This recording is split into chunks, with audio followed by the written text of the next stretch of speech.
et glorie de notre Seigneur Jésus, nous disons Amen. Amen. Merci. Tu n'as pas d'enfant, prends la chaise de devant. Je peux t'habituer à côté de ce que tu peux wikala kumkogo na zato nakuya wikala kubisha kumbele kuliko kwanza fanya de temps en temps hata wewe kama hakuna mtoto kukumba unaomba mwa changer hata wewe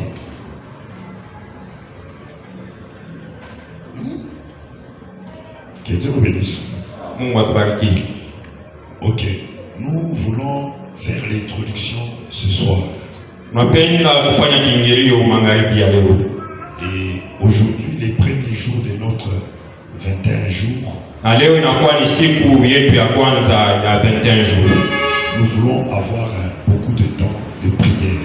Tunapenda kuwa na saa mingi ya maombi.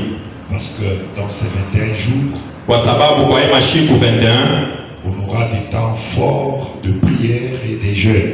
Tutakuwa na masiku ya nguvu ya mafungo na ya maombi. Amen. Amen.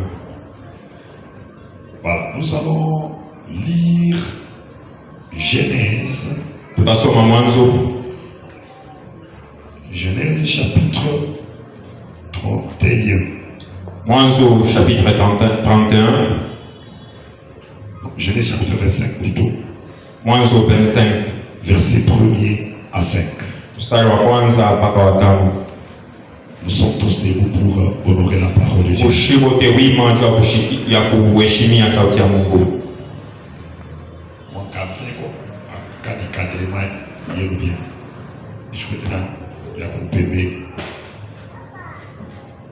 Genèse chapitre 25, à partir du premier verset, la Bible dit: Abraham prit encore une femme nommée Ketura.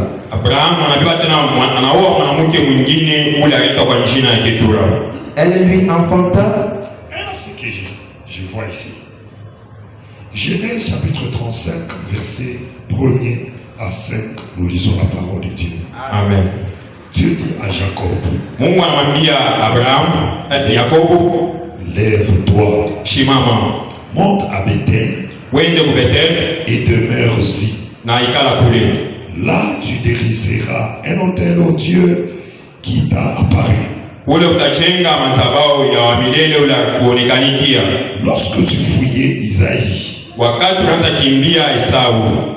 ton frère, Jacob dit à sa maison et à tous ceux qui étaient avec lui: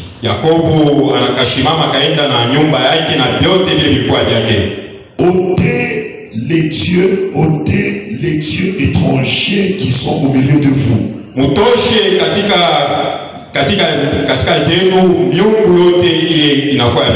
Purifiez-vous et changez de vêtements. Nous nous lèverons plutôt et nous monterons à Bethel. Là, je dresserai un autel au Dieu qui m'a exaucé dans les jours de ma détresse. Et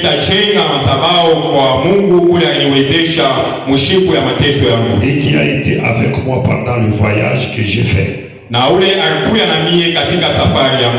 Ils donnèrent à Jacob tous les dieux étrangers qui étaient entre leurs mains.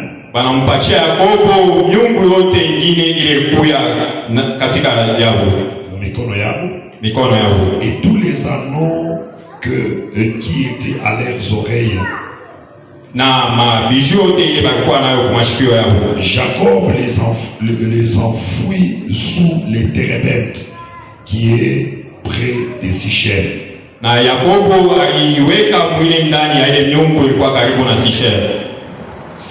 Térébinte, c'est un arbre. C'est un arbre sacré. Alléluia. Amen. Un arbre sacré. Ensuite ils partirent. La terreur de Dieu s'est répandue sur les villes qui les entouraient. La terreur. Voilà. Ok. qui les entourait, et l'on ne poursuivit point le fils de Jacob. La parole du Seigneur.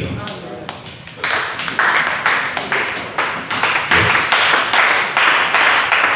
Aujourd'hui, nous allons faire l'introduction par un principe.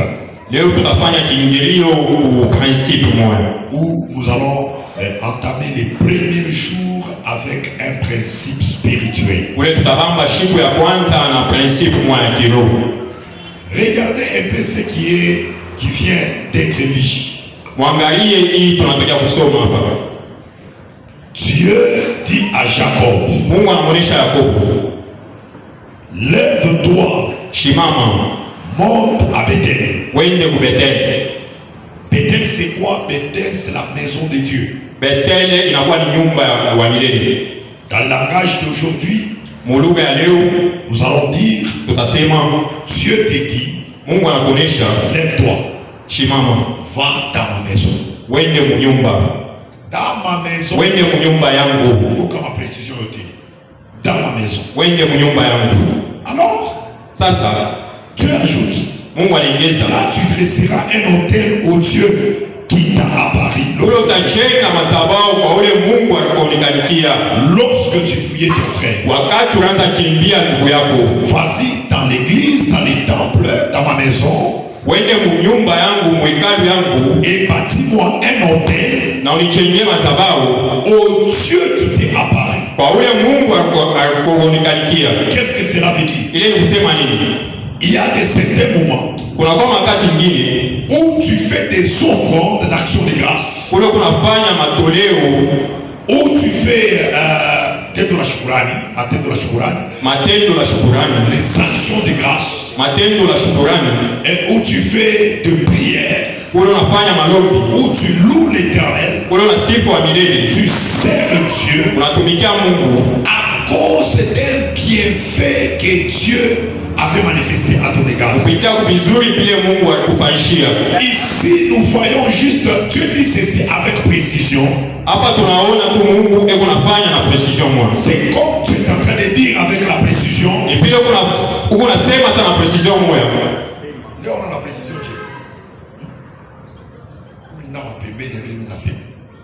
Dieu parle avec une précision. Il dit avec précision à Jacob. Bâtis-moi un autel, tu bâtiras un autel au Dieu qui t'est apparu lorsque tu étais dans la détresse. Là tu bâtiras un autel au Dieu qui t'est apparu lorsque tu étais dans la détresse. Utabatir mazabao kwa Mungu ule alikonekaniaka wakati ya mateso. Amen. C'est comme s'il y a des dieux.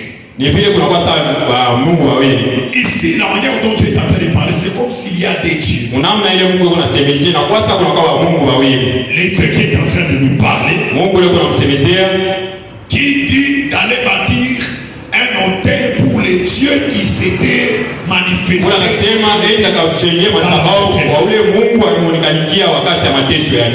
Alléluia. C'est que il y a un seul Dieu, mais il se manifeste différemment. Lorsque tu étais enceinte, la grâce de Dieu se manifestait à ton égard. Et tu as enfanté sans problème. Là c'est la manifestation de Dieu. Alors tu peux t'élever et commencer à servir, bâtir des autels, donner des offrandes au Dieu qui s'était manifesté quand tu étais malade. Vous comprenez moi? Le point de contact entre toi et Dieu, c'est les événements des bonheurs que l'Éternel t'a accordé. peut-être il y a un seul jour où Dieu s'est manifesté à ton égard. Kunakuwa siku moja ile Mungu alituonesha juu yako. Un jour tu as connu l'accident et tu es sorti vivant. Ile siku ulipata msiba na unatoka mzima. Ça c'est le point de contact entre toi et le Dieu qui s'est manifesté. Ile inakuwa ni point de contact yako na Mungu, ile Mungu alikuonekania. Dieu dit, il y a un Dieu qui s'est manifesté ces jours-là et tu bâtiras maintenant un hôtel pour l'honorer. Na Mungu anasema huko Mungu ule alikuonekania ile siku na utamchenjia madhabahu juu ya kumheshimia. C'est moi ce Dieu-là. Ni mimi ule Mungu. Mais pour entrer en contact avec moi, na juu ya kuingia en contact naye, c'est que tu seras basé sur les jours et sur les événements qui s'étaient manifestés. Utajenga ile siku na kuile mambo ilionekana kupitia wewe na mie. Alléluia. Amen. Donc c'est comme tu étais, je ne sais pas, tu as connu un accident. Ni vile sawa upata msiba. Dieu t'a sauvé. Mungu anakuepusha. Lorsque tu veux prier, na wakati unataka kuomba, lorsque tu veux donner des offrandes, wakati unataka kutoa masadaka, lorsque tu sers Dieu, wakati unatumikia Mungu, tu sers le Seigneur, unatumikia Bwana sur base de ce qu'il avait fait un jour dans ta vie. juu ya vile alifanya siku moja maisha yako. Tu dis à tes Seigneur, je te sers comme ça. Unaonesha Bwana, mimi nakutumikia hivi parce que ces jours-là tu m'avais sauvé. Kwa sababu ile siku uniokoa. Dans ces jours-là, ile siku c'est le point de contact entre toi et Dieu. Ni point de contact entre wewe na Mungu. Dieu s'est manifesté à toi. Mungu anajionyesha kwako. Vous savez pourquoi est-ce que Dieu, lorsqu'il fait des bonnes choses, il n'arrive pas à reproduire encore? Mnanijua ni jua nini wakati Mungu anafanya vitu vizuri, ni jua nini asibifanye mali nyingine. Pourquoi? Ni jua nini? Parce que lorsque Dieu crée une brèche, wakati Mungu anaumba njimu, il ouvre une porte, anafungula mlango, il t'a fait du bien, anakufanyisha vizuri. Ces jours-là ile siku doit être un jour inapaswa kuwa siku qui va te pousser à servir Dieu, ile itakusukuma mkutumikia Mungu, qui va te pousser à donner des offrandes dans ile itakusukuma mkupeleka masadaka kwa qui wamiliki, va te pousser à bâtir un hôtel, ile itakusukuma mkujenga madhabahu pour reconnaître ce qu'il a fait à ton égard. juu ya kujulisha bila kufanya juu yako. Mais si tu oublies ces jours-là, Lakini kama unasahau ile siku, tu dis seulement, je dis merci Seigneur parce que tu m'as sauvé. unasema tu mimi nasema asante Bwana kwa sababu uniokoa. C'est bien, mais ce n'est pas un hôtel. Inakuwa mzuri mimi haina madhabahu. Un hôtel est quelque chose qui adore le Seigneur Madhabahu inakuwa ni kitu kile kinaabudu Bwana et qui vit pendant longtemps. na inaishi masiku mingi. C'est quelque chose que tu fais à Dieu. Ni kitu kile unafanya kwa Mungu. Plus tard, la chose sera toujours là. Masiku mali kile kitu kitakuwa kupaka. Et qui sera pour Dieu ta mémoire de reconnaissance envers le Seigneur. Na ile itakuwa kumbela Mungu mawazo ya reconnaissance kumbela Bwana. Dieu t'a sauvé. Mungu anakuokoa. Tu es reconnaissant. Unakuwa reconnaissant. Lorsque tu passes, tu témoignes. Wakati unapita una ile mémoire. Seigneur, tu m'as sauvé, merci beaucoup. J'ai dit merci à Dieu parce qu'il m'a sauvé. C'est bien. Bwana uniokoa, mimi nasema asante, mimi nasema kwa Mungu, asante kwa sababu umekuwa un hôtel. Mais haina madhabahu. Un hôtel, c'est un monument. Madhabahu inakuwa tu ni monument. C'est l'œuvre auquel tu t'attaches. Ni kazi kwa ile unajiambatana. À chaque fois tu es hors ce service-là. Kwa kila mara unajiweka kwenye kazi. À chaque fois tu es sur ce poste-là. Kila mara uko pale kazi. Ça montre la reconnaissance de ce que le Seigneur avait fait pour toi. Inaonyesha reconnaissance kwa ile Bwana alifanya juu yako. Alléluia. Amen. Alléluia. Amen. Tu paies quelque chose, tu bâtis un hôtel envers le Seigneur. Unaweza kujenga madhabahu juu ya Bwana. Tu fais quelque chose pour le Seigneur. Unafanya kitu kimoja juu ya Bwana. Et ce que tu fais là, na ile unafanya reste dans la présence de Dieu. Inabakia mwepo wa Mungu. Et à chaque fois, na kila mara quand le Seigneur te regarde, wakati Bwana anakuangalia, il te regarde, il te voit comment tu es en train d'intercéder. Anaangalia namna ile kunaomba. Il regarde comment tu es en train de chanter. Anaangalia namna ile kunaimba. Quand il te voit comment tu es en train de faire un service dans l'église. Wakati unakuwa unafanya kazi moja mkanisa, que ça lui rappelle les jours où il t'avait sauvé. Inamkumbusha ile siku ya kuokoa. C'est une sorte aussi d'hôtel. Ile ni namna ya madhabahu nayo. Merci beaucoup mon frère, toi qui as dit Amen. Que Dieu te fasse encore grâce. Mungu akufanyishe tena neema. Alléluia. Amina. Alléluia. Amina. On avance. Tunaendelea. Dieu dit, Mungu anasema tu bâtiras un hôtel. utajenga madhabahu. Tu dresseras un hôtel là-bas. Utajenga madhabahu kule. Jacob dit à sa maison. Yakobo anaelezea kwa nyumba yake. Il dit à sa maison. Anaelezea kwa nyumba yake. Nous irons bâtir l'hôtel de l'Éternel. Tutaenda kujenga madhabahu ya milele. Nous voulons aller à la maison de Dieu. Tunatafuta kwenda kwa nyumba ya milele. Il y a des conditions Kunakuwa maagizo pour entrer dans la maison de Dieu. juu ya kuingia kwa nyumba ya Mungu. Il y a des conditions Kunakuwa maagizo pour bâtir l'hôtel de Dieu. juu ya kujenga madhabahu ya Mungu. Bâtir l'hôtel de Dieu, Kujenga madhabahu ya Mungu c'est servir Dieu. ni kutumikia Mungu. Tu ne peux pas bâtir la maison de Dieu. Tu ne peux pas plutôt bâtir l'hôtel de Dieu. Parce que le Seigneur t'a dit, il faut que tu lui bâtisses un hôtel. Hawezi kujenga madhabahu ya Mungu kwa sababu Mungu anakulisha umjengee madhabahu. Vous comprenez? Mnaelewa? Tu ne peux pas seulement te lever comme ça. Hawezi kukushimama mpaka Tu hivi. pars à la maison de Dieu. Unaenda mnyumba ya Mungu Parce que Dieu te dit d'aller à la maison. kwa sababu Mungu anakuonesha uende mnyumba.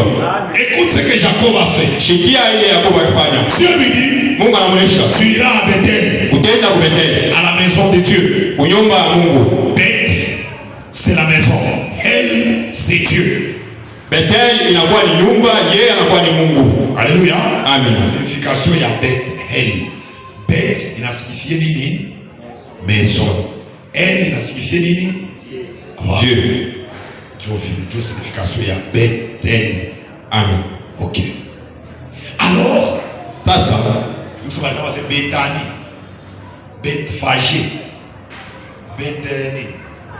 Bethléem. Par exemple, Bethléem, la maison de paix. Léhem, Salam. Beth, Nyumba, la maison de paix. Alors, Beth, il est elle comme Israël. Il est elle, Nini. Nini. Israël. Il a signifié Nini. Mungu. Dieu. Amen. Hein? Amen. Ok. Dieu dit, Mungu anasema tu iras à la maison de Dieu. utaenda kwa nyumba ya Mungu. Jacob devrait se lever et partir directement, non? Yakobo alipasha kulamuka na kwenda mpaka pale. Mais Jacob fait quelque chose. Na Yakobo alifanya kitu kimoja. Il dit à sa maison, Anasema kwa nyumba yake, venez ici. mkuje hapa. Vous allez enlever tous les dieux qui se trouvent au milieu de vous. Mtatosha miungu yote inachikuta katikati yenu. Ça c'est la condition. Ile inakuwa ni condition. Tu ne peux pas aller dans la maison de Dieu Hawezi kwenda mnyumba Mungu avec les dieux étrangers. na miungu ingine. Tu ne peux pas entrer dans la maison de Dieu Hawezi kuingia mnyumba Mungu avec les statuettes que tu y as laissées à la maison. na tumasanamu tulionacha kunyumba. Jacob dit, Yakobo anasema enlevez les dieux étrangers. utoshe miungu ingine. Ça c'est la première condition. Ile ni agizo la kwanza. La deuxième condition, il dit, Agizo la pili anasema vous allez changer vos habits. mtabadilisha mavazi yenu. Alléluia. Amen. Il dit quoi? Anasema Ôtez les dieux étrangers qui sont au milieu de vous. utoshe miungu ingine leo katikati yenu. Deuxièmement, Ya pili purifiez-vous. mjitakase. Et troisièmement, Na cha tatu changez de vêtements. badilishe mavazi. Dieu ne lui a pas dit de faire ça. Mungu asikumwelezea afanye hivi. Dieu ne lui a pas dit de détruire les dieux étrangers. Mungu asikumwelezea kupomola miungu ingine. Dieu ne lui a pas dit de changer de vêtements. Mungu asikumwelezea abadilishe mavazi. Mais pour être favorable dans la présence de Dieu, Najua kuwa favorable mwepo wa Mungu. il faut enlever les vêtements. Inafaa kuvula mavazi. Il faut changer. Il faut vous laver, vous sanctifier, vous purifier. Inafaa kujitakasa. Et troisièmement, il faut détruire les dieux étrangers. Na cha tatu inafaa kupomola miungu ingine. Écoutez maintenant là où Rachel a servi le Seigneur. Mshikeza pale Rachel alitumika Bwana. Les dieux qui sont ici au milieu d'eux. Miungu ile iko katikati yao. Jacob vient de la maison de Laban. Yakobo anatokea kunyumba ya Labani. C'est à chez Laban où il a fait au moins plus plus de 20 ans.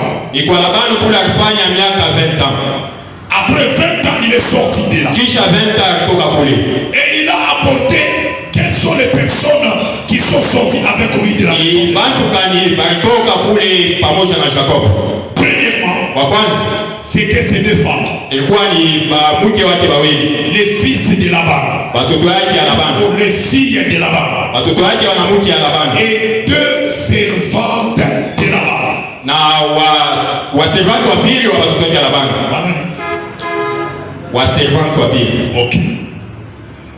À chaque fois Laban donnait, lorsque Laban a donné la première fille à Jacob, wakati Labani alipatia mtoto wake wa kwanza kwa Yakobo, il prend une servante plutôt et lui a donné Jacob. Anabeba servanti moja anampatia Yakobo. Rachel aussi en partant, na Rachel naye mkwenda, elle est partie aussi avec une servante. na alienda vile vile na servanti moja. C'est les 4 personnes qui sont sorties de la maison de Laban. Ile inakuwa ni watu wengine wale walitoka mnyumba ya Labani. Et Laban dit, Na Labani anasema, Jacob dit, vous allez prendre aussi les colliers, Yakobo anasema mtabeba ile makolie, les bijoux, ile mabishu yenu, vous allez détruire ça. mtapomona ile. On lui a donné les dieux étrangers. Wanampatia ile miungu ingine. Or, Rachel, Na Rachel yeye, lorsqu'elle avait quitté la maison de Laban, wakati alitoka mnyumba ya Labani,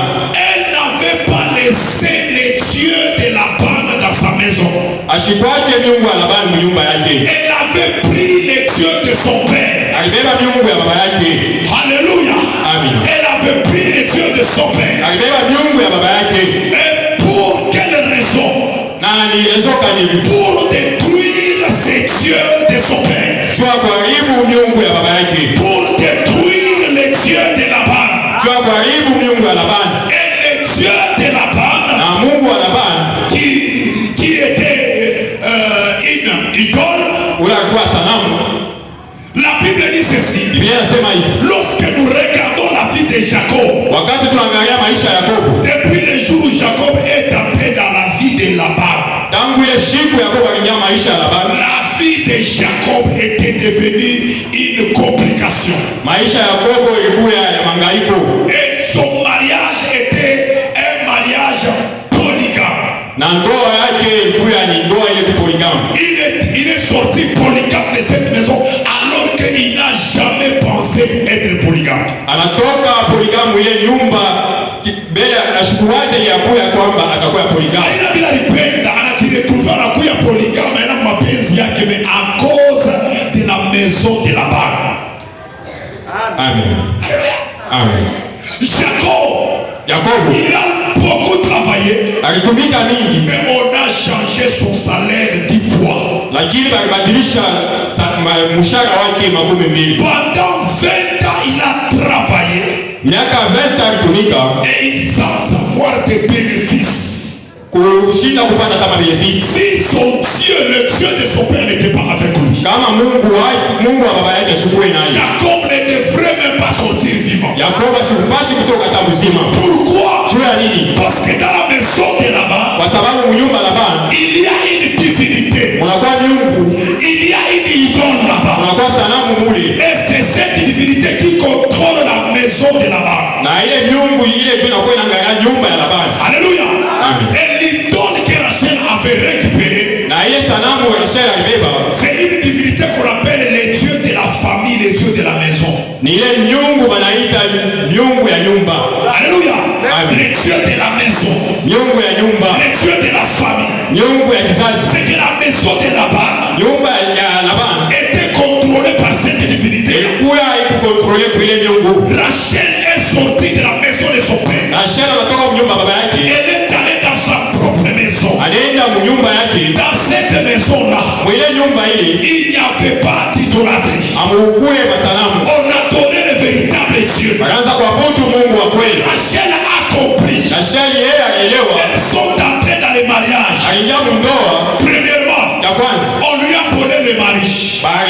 balimwiba bwana, On lui a volé le mariage. balimwiba ndoa. L'homme qui est venu l'épouser, Bwana alikuwa kumoa au lieu qu'elle parte dans son mariage, juu yende mundoa mais yake, c'est qui est parti en premier. Ni dada yake ndio alienda wa kwanza. Rachel a remarqué. Rachel akaangalia hivi. Et lorsqu'elle est entrée dans le mariage, Na wakati aliingia ndoa, elle avait l'amour de son mari.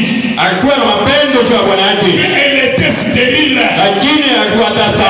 Sa sœur aussi était stérile. Dada yake vile na alikuwa tasa. Rachel regarde, non. Rachel anaangalia bana. Son mari a travaillé. Bwana yake alitumika. Son père lui a fait ça. Baba yake alimteswa. Alléluia.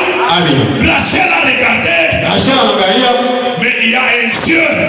Lakini kuna kwa Mungu. Il y a un Dieu. Kuna kwa Mungu. Le Dieu du père de Jacob. Mungu wa baba yake Yakobo. Rachel dit ceci. Rachel anasema hivi. Comme ma maison Sasa vile nyumba yangu est contrôlée par les dieux de mon père. iko contrôlée pour nyumba ya baba yangu. Je ne peux pas laisser les dieux de mon père contrôler mon mariage. Nitaacha nyumba ya baba yangu kwa ndoa yangu. Je ne peux pas laisser les dieux de mon père là-bas contrôler mes affaires, contrôler mon mari. Nitaacha nyumba ya baba yangu labani kuangalia mambo yangu kwa bwana yangu. Qu'est-ce que je dois faire? Nini napaswa kufanya? Lorsque nous allons quitter, wakati tutatoka, je ne laisserai pas ces dieux-là dans la maison de mon père. Nitaacha ile miungu mnyumba baba yangu. Parce que je peux aller avec mon mari. Kwa sababu mimi tena na bwana yangu. Mais cette divinité-là lakini ile miungu n'a pas besoin de véhicule pour m'atteindre. haina lazima na miotokaji ya kulibamba. N'a pas besoin de passeport pour voyager. Haina lazima na passeport ya Tu kusafiri. peux être ici à Lwilu. Naweza kuja hapa Lwilu. Mais chez vous, je ne sais pas si à Bunkea. Na kwani mimi sijui kama Bunkea. Et la maison de ton père qui est à Bunkea. Lakini nyumba baba yako Peux Bunkea. contrôler ta maison alors que tu es ici. Naweza kuangalia nyumba yako. Rachel dit ceci. Rachel anasema hivi. Je vais partir avec les dieux de mon père. Nitaenda na nyumba ya baba yangu. Si je les détruis ici, Kama mimi haribu hapa, j'aurai des problèmes. nitapata mambo. Donc je vais les récupérer. Sasa mimi nitaichukua. Je vais prendre l'idole de mon père. Nitachukua sanamu ya baba yangu. Rachel a volé les dieux de son père. Rachel aliiba miungu ya baba yake. En cours de route, Katika njia, après 3 jours de marche, kisha masiku 3 ya kutembea, son père les a cherchés. baba yake akaanza kuwatafuta. Les a cherchés, les a Akaanza kuwatafuta. Lorsqu'il les a trouvés, Wakati aliwapata, on a commencé à chercher les dieux de son père. wanaanza kutafuta miungu ya baba yake. Rachel, Au lieu de remettre les dieux de son père, ulia kurudisha miungu ya baba yake, Rachel les a cachés. Rachel anaifuchika. Quand on parle d'une idole, Wakati tunasema juu ya sanamu, c'est quelque chose qui est sacré. ni kitu kimoja kinakuwa sacré. C'est-à-dire, Ni kusema, tu ne peux pas toucher à ça hawezi kuigusa n'importe comment. namna yote. Alléluia. Amen. Tu ne peux pas toucher une idole Hawezi kugusa sanamu dans certaines conditions. Non. muma condition mwa ingine. Il y a certaines conditions exigées pour même transporter une idole. Kuna kama condition ile banaleta juu ya kutembesha tu sanamu. Mais Rachel, Lakini Rachel, ce qui prouve que elle n'avait pas pris les idoles de son père pour les adorer. ile inaonyesha kia kubebe miungu ya baba yake juu ya kuabudu. Qu'est-ce qu'elle a fait? Alifanya nini? Elle a pris l'idole alors qu'elle était aux règles. Alibeba ile sanamu wakati alikuya mjenzi. Alors que si une femme est aux règles, Sasa wakati mwanamke huko mwenzi, à cette époque-là, elle est dans une période d'impureté. mwile wakati eko wakati moya ya uzini. Alléluia. Amen. D'impureté. Ya uzini, ya uchafu. Donc elle ne peut pas toucher quelque chose de sacré. Ashiwezi kugusa kile kitu kinakuwa sacré. Alléluia. Amen. Mais elle, Rachel, Rachel est allée prendre ça dans cette période-là. akaenda kubeba ile mwili wakati. Pour dire qu'elle n'avait pas de respect envers cette idole. Jua kusema shukuwa na heshima kwa ile sanamu. Elle n'avait pas de conditions envers cette idole-là. Shukuwa na makondisho kwa ile sanamu. Elle n'adorait pas cette idole-là. Kwanza kuabudu ile sanamu. Alléluia. Amen. Alors Rachel, Sasa Rachel les a récupérés alichukua et les a cachés na nefuchika sous les aisselles de cheval. chini ya mpunda. Makwapa ya mpunda alifuchika mu makwapa ya mpunda. Alléluia. Amen. Alléluia. Amen. Ce qui montre que Rachel Ile inaonyesha ya kwamba Rachel, c'est le premier acte d'abord ni tendo ya kwanza qui montre que Rachel avait sali cette idole-là. ile inaonyesha que Rachel alichafusha ile sanamu. Il a sali cette idole. Anachafusha ile sanamu. Il n'avait pas de respect. Asikuwa na heshima. Alléluia. Amen. Deuxièmement, Ya pili, lorsqu'ils sont arrivés à Sichem, wakati walifika kwa Shichem, Jacob maintenant demande à Rachel Yakobo anamuuliza Rachel et à tous les hommes qui étaient sortis de la maison de Laban na watu wote wale walitoka nao nyumba la Labani, de donner les idoles, les dieux étrangers. balete miungu yao. Rachel aussi a donné ces dieux étrangers. Rachel na peleka ule mungu On mwingine, a enterré ces dieux étrangers là. alishika ile miungu ingine. Oh bien-aimé dans le Seigneur, Wapendwa katika Bwana, la Bible dit ceci. Biblia inasema hivi, Lorsque on a enterré ces divinités, wakati walizika ile miungu, la Bible dit Biblia inasema la terreur de l'Éternel s'empara. boga wa Mungu kulitambalala. La terreur de l'Éternel s'est répandue. Boga wa Mungu kulitambalala. Quand on parle de la terreur, c'est quoi? Wakati wanasema boga ni nini? La terreur, ce n'est pas la crainte. Boga ina kuogopa. Alléluia. Amina. La terreur de l'Éternel, Boga wa milele c'est Dieu. ni Mungu, C'est la colère de Dieu envers les ennemis de ses enfants. ni kasirani ya Mungu mbele ya wadia watoto La wake. terreur de l'Éternel, Kasirani ya milele c'est la crainte inspirée par la présence de ses enfants. ni kuogopa kule kunatoka kwa inspiration ya watoto wake. Qu'est-ce que cela veut dire? Ni kusema nini? Kama wewe mtoto rafika Kitu haya nafasi ya nini? katikati ya watu hata wageni, Au milieu des gens étrangers, watu wanaanza kusikia boka. les gens sont en train de te Kama craindre. yule ile boka inatokea wapi? Il ne sait pas d'où provient cette crainte. Huyu mtu huyu ni wata huyu mamake huyu. Ah, cet homme il est intouchable. Ni nini C'est quoi? Lui, kile kinaleta boka? c'est qu'il fait, qu'il montre la crainte. Mungu wa watoto ya Mungu. C'est le Dieu de père de nos enfants. Kongopesha watoto badui ya watoto yake. C'est ça qui montre, qui fait craindre ses ennemis. Wakati yote hii À tout moment, Jacob était poursuivi. Jacob était poursuivi. Il était poursuivi. À quoi il est poursuivi? Lorsqu'on a enterré les idoles, Wakati alishika ile miungu, la Bible dit Biblia inasema à partir de ce jour-là, kwanza ile siku il n'a pas été poursuivi. hawakufukushwe tena. Bien-aimé dans le Seigneur, Wapendwa katika Bwana, tu peux quitter la maison de ton père. waweza kutoka mnyumba baba yako, S'il y a les dieux de la maison de ton père lakini kama kuna kwa miungu mnyumba qui baba yako existe jusqu'à présent, iko naishi mpaka leo, on parlera des liens de famille. atasema kwa ngamba ya kizazi, On parlera des liens de famille. atasema kwa ngamba ya On kizazi, parlera des malédictions. atasema kulaana. Mais si tu détruis Sasa kama les unapora dieux de la maison de ton père, Mungu wa nyumba baba yako, la colère de l'Éternel, kasirani ya la milele, terreur de l'Éternel oka ya milele va se manifester kuonekana devant toi, mbele yako l'égard de tes ennemis. na mbele ya adui yako. Si tu dis Amen, Kama nasema nila que la maison de ton père baba yako soit détruite, iharibu, iporoke les divinités, ile miungu yote, que les divinités de la maison de ton ile père miungu yote ya nyumba baba yako soient détruites yaanze kupomoka. ce soir au nom de Jésus-Christ. Amina leo mjina la Yesu Kristo. Si tu dis Amen, Kama nasema mimi que la maison de ton père nyumba baba yako ne résiste pas devant l'Éternel, isisimame mbele ya milele, que tout esprit pepo yote qui sort de la maison de ton père kutoka mnyumba baba yako pour te poursuivre, juu ya kufukuza, pour te poursuivre, juu ya kufukuza, pour apporter la malédiction, kuleta laana, amener la maladie. juu ya kuleta magonjwa. Ce soir, Angalia leo au nom de l'Éternel Dieu des armées, je détruis inapomoka les idoles de ton père, sanamu ya baba yako, Dieu de la maison de ton père. Mungu wa nyumba baba yako, Sois détruit au nom de Jésus-Christ. kupomoka mjina la Yesu Kristo. Nous voulons commencer la prière.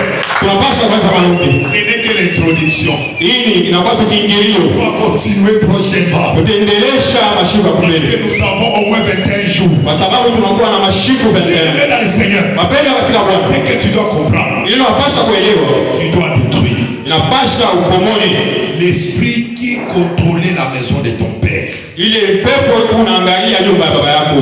Quand on parle de la maison de ton père, Wakati tunasema juu ya nyumba ya baba yako, cela ne dit pas forcément c'est ton père direct. Ila iseme tu ni baba yako mara moja. Ça peut être le père de ton père. Inaweza kuya baba wa baba yako. Écoutez, Ushikie. si je sers le Seigneur, Kama mimi natumikia Bwana et celui-ci c'est mon fils, na huyu ni mtoto yangu, lui ne détruit pas yeye ashipomoni les dieux que moi j'ai servi. ule Mungu mimi natumikia. Mais il n'a même pas adoré ces dieux-là. Yeye ashikuabudu hata ule Mungu.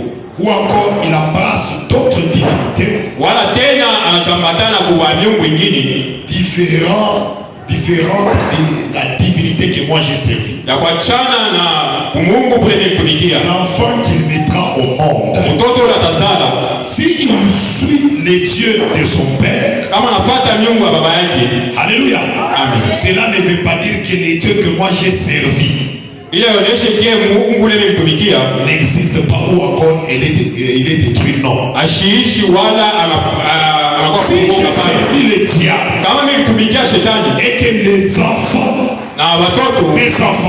batoto yangu servent Dieu banatumikia Mungu avant même de détruire les dieux que j'ai servis, mbele ya kupomola ule Mungu nilitumikia, il y aura un combat qu'on appelle le combat des divinités. kutakuwa ukomvi ile wanaita ukomvi wa kimungu. Écoutez, parce que lorsque vous servez le Seigneur, Ushikie, wakati mnatumikia Bwana, Dieu a besoin de les servir, Mungu anakuwa lazima umtumikie premièrement, cha kwanza avec le cœur de son adorateur, na moyo ya kuabudu, avec la force de son adorateur. na nguvu ya kuabudu, Alléluia. amen, Avec la pensée de son adorateur. na mawazo ya kuabudu. C'est là que Dieu dit, tu aimeras l'Éternel ton Dieu de tout ton cœur, Ndio pale nasemezea utapenda milele Mungu na moyo wako wote, de toutes tes pensées na mawazo yako yote, et de toute ta force. na nguvu yako yote. Quand on parle de la force, Wakati tunasema kwa nguvu, nous parlons de résultats de votre force. tunasema kwa matunda ya nguvu yenu. L'argent, c'est une expression de l'énergie ou encore de ta force. Pesa inakuya ni kionesho cha nguvu yako, Alléluia. C'est un Amen. signe de ta force. ni kuweza kwa nguvu yako. Tu as travaillé avec ta force dans une entreprise. Unatumika na kwa nguvu mkampuni moja, À la fin du mois, on te donne l'argent. mwisho wa mwezi wanakulipa pesa. Ça veut dire que tu as vendu ta force pour qu'on te donne l'argent. Ili kusema ulishisha nguvu yako cha kupatia pesa. Tu es dans un bureau, Uko mbiro,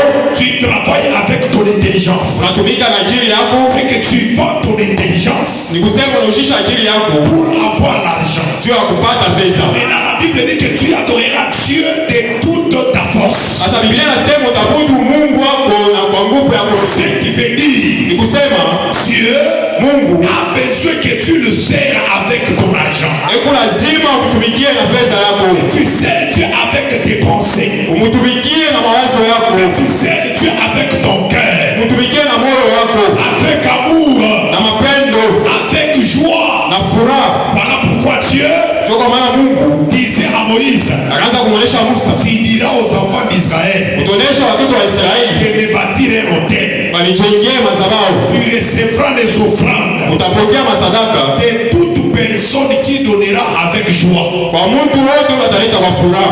Alléluia.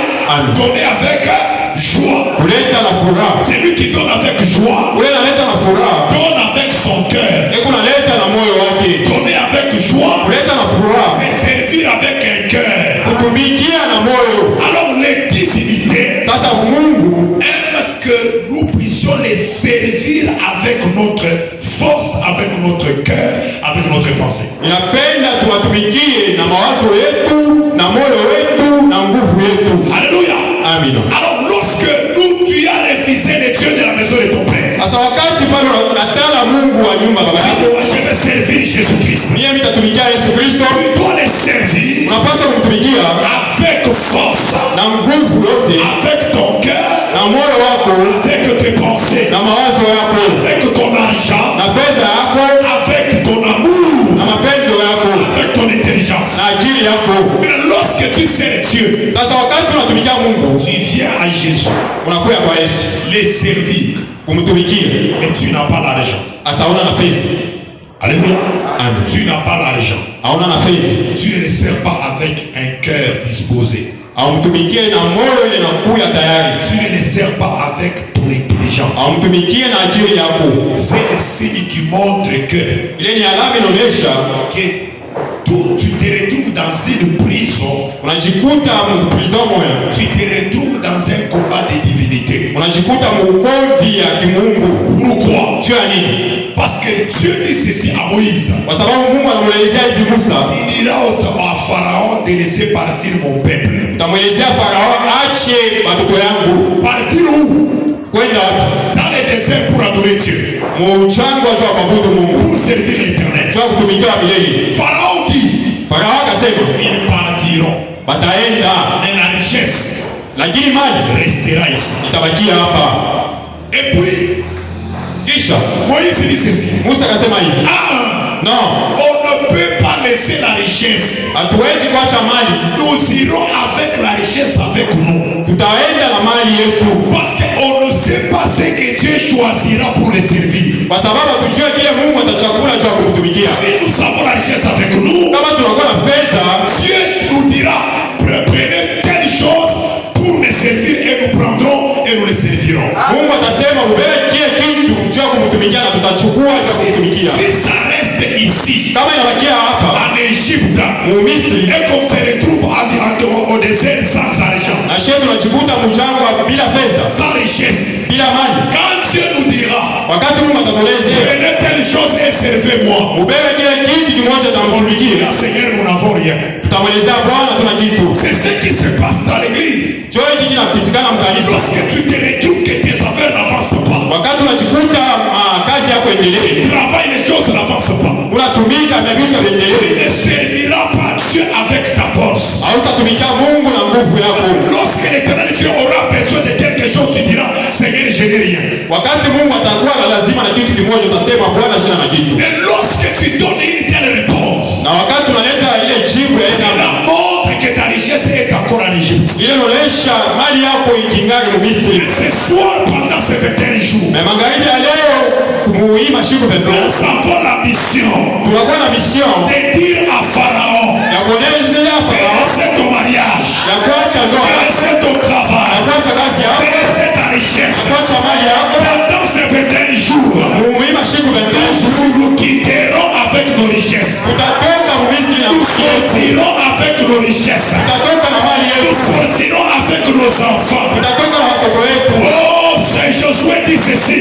Yesu anasema hivi, Moi et ma maison, nous servirons l'Éternel Dieu. mie na nyumba yangu vitatumikia Tu milele. ne sortiras pas sans ta maison. Hautatoka bila nyumba, Tu ne sortiras pas sans ton argent. hautatoka bila fedha. Si tu dis Amen, que cela t'arrive au nom de Jésus. Unasema amina ile kufikia mchina la Si tu dis Amen, que cela soit ta part et ta délivrance. Kama unasema amina ile kuyo Que maisha. Dieu délivre ton travail. Mungu afungule kazi yako. Quand on aura besoin de 100 $, toi tu sortiras Wakati l'argent. utakuwa lazima na $100 Et tu utaleta. en auras beaucoup. Kwa sababu wewe utakuwa na wewe ya mingi. Lorsqu'on aura besoin de payer pour de payer la parcelle de l'Éternel, Wakati tutakuwa lazima ya kulipa mpango wa il milele. ne faut pas, je vais donner la moitié.